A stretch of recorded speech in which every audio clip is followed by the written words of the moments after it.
ఈరోజు చేపల పులుసు తయారు చేసే విధానం షేర్ చేస్తున్నాను. ఈ స్పైసీ టేస్టీ చేపల పులుసు ఎలా తయారు చేయాలో చూసేద్దాం రండి. లాస్ట్ వరకు కూడా స్కిప్ చేయకుండా చూడండి. హాయ్ ఫ్రెండ్స్, నమస్తే, వెల్కమ్ టు ఆనర్స్ కిచెన్. ఈరోజు చాలా టేస్ట్గా ఉండే చేపల పులుసు తయారు చేసే విధానం షేర్ చేస్తున్నాను. ఇక్కడ చేపల పులుసు తయారు చేసుకోవడానికి నేను ఇక్కడ 1.5 కిలో చేప ముక్కలు తీసుకున్నామండి. వీటిని బాగా 3-4 టైమ్స్ వరకు కూడా సాల్ట్ వాటర్తో క్లీన్ చేసుకున్నాం చేప ముక్కలు. వీటిలో మొత్తం కూడా మసాలాలు వేసి ఒక 5 మినిట్స్ లేక 10 మినిట్స్ వరకు కూడా సైడ్ పెట్టేసుకుందాం. 1 టేబుల్ స్పూను దీంట్లో ginger garlic paste, 1 tablespoon కారం, 1 tablespoon salt, small tablespoon 1 tablespoon పసుపు. మసాలాలు కొద్దిగా యాడ్ చేసేసుకొని వీటన్నిటిని కూడా బాగా కలిపేసుకుందాం. చేపలకి బాగా పట్టించేసేసి ఒక 10 వీటిని సైడ్ పెట్టేసేసుకుంటే ఈ మసాలా అంతా కూడా చేపలకి బాగా పట్టేసి చాలా టేస్ట్ వస్తుందండి. ఒక 10 మినిట్స్ పెట్టేస్తున్నానండి నేను. ఒక సైడ్ పెట్టేసుకొని 10 మినిట్స్ నానే లోపల ఈ చింతపండు కూడా నానిపోద్దండి. ఈ చింతపండు నేను కమలాకాయ అంత చింతపండు తీసుకున్నాము. ఈ చింతపండు వాటర్ పోసేసి ఒక నానబెట్టేసేసుకుంటే ఒక 5 మినిట్స్లో నానిపోతుందండి. 1.5 కిలో చేప ముక్కలకి ఇక్కడ నేను 4 ఆనియన్స్, 2 టమాటాలు, 10 లేక ఒక 15 ఒక పచ్చిమిర్చి బాగా ఎక్కువ తీసుకోండి. చేపల పులుసులోకి చాలా టేస్ట్ వస్తాయి అన్నమాట పచ్చిమిర్చి ఎక్కువ తీసుకోవడం వల్ల. ఇక్కడ నేను ఇవి కారం ఉన్న పచ్చిమిర్చి అండి, అందుకనే ఒక 10 తీసుకున్నాను. కారం లేని అయితే కనుక ఒక 15 తీసుకున్నా చాలా టేస్ట్గా ఉంటుంది. ఇవి మధ్యలోకి ఇలా కట్ చేసేసేయాలి. పచ్చిమిర్చి చిన్న చిన్న పీసెస్గా కట్ చేసుకుందాం.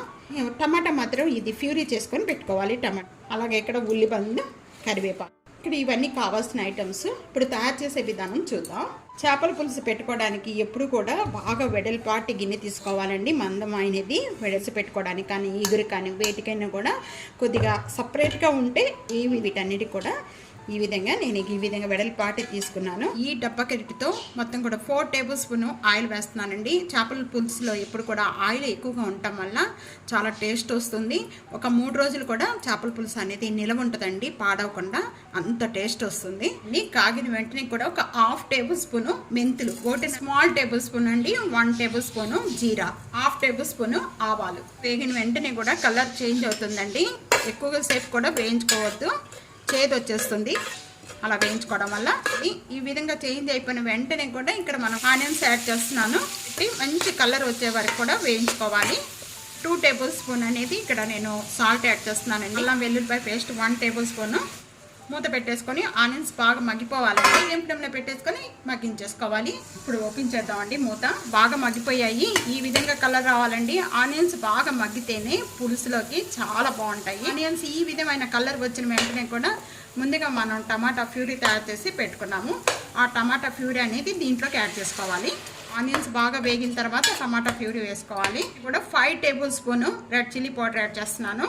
కారం అనేది ఎక్కువగానే యాడ్ చేసుకోవాలి. 1/2 టేబుల్ స్పూన్ పసుపు యాడ్ చేస్తున్నాను. కొద్దిగా వాటర్ యాడ్ చేస్తున్నానండి. ఈ మసాలా అనేది మాడిపోకుండా టమాటా వేసిన వెంటనే కూడా పచ్చి స్మెల్ పోయేంత వరకు మూత పెట్టి మగ్గించేసుకుందాం. ఇప్పుడు మూత ఓపెన్ చేద్దామంటే ఒక 10 మినిట్స్ అయిపోయిన వెంటనే ఇక్కడ ఆయిల్ అంతా కూడా సపరేట్ అయిపోయింది, బాగా మగ్గిపోయిందండి. టమాటా అనేది పచ్చి స్మెల్ పోయేంత వరకు కూడా ఈ విధంగా మగ్గించుకున్న వెంటనే కూడా చింతపండు అంతా కూడా వేసేసుకోవాలండి.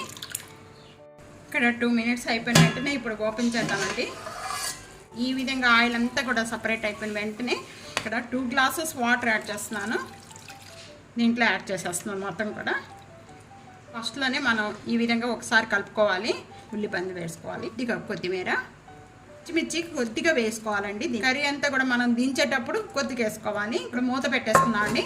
మూత పెట్టేసుకొని ఒక 4 లేక 5 మినిట్స్ వరకు కూడా గ్రేవీ అంతా చిక్కపడే వరకు కూడా మగ్గించేసుకోవాలి మీడియం ఫ్లేమ్లో. 3 మినిట్స్ అయిపోయిన వెంటనే ఇప్పుడు ఓపెన్ చేద్దాం.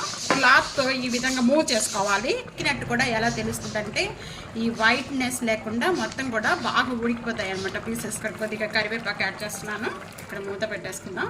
మంచి స్మెల్ వచ్చేస్తుంది. మొత్తం 6 లేక 7 మినిట్స్ వరకు కూడా ఉడికించేసుకోవాలి. కూడా ఈ విధంగా చిక్కబడితే చాలు. స్టవ్ ఆన్ చేసేసుకోవచ్చు. చేపల పులుసు రెడీ అయిపోయింది. కొద్దిగా కొత్తిమీర, ఈ పచ్చిమిర్చి, ఇప్పుడు కొద్దిగా ఉల్లిపాయ.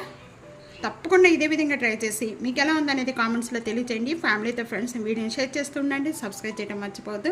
ఇంకా ఎన్నో రకాలైన వంటకాల కోసం టీ.ANU'S కిచెన్ సబ్స్క్రైబ్ చేసుకోండి. Thank you for watching.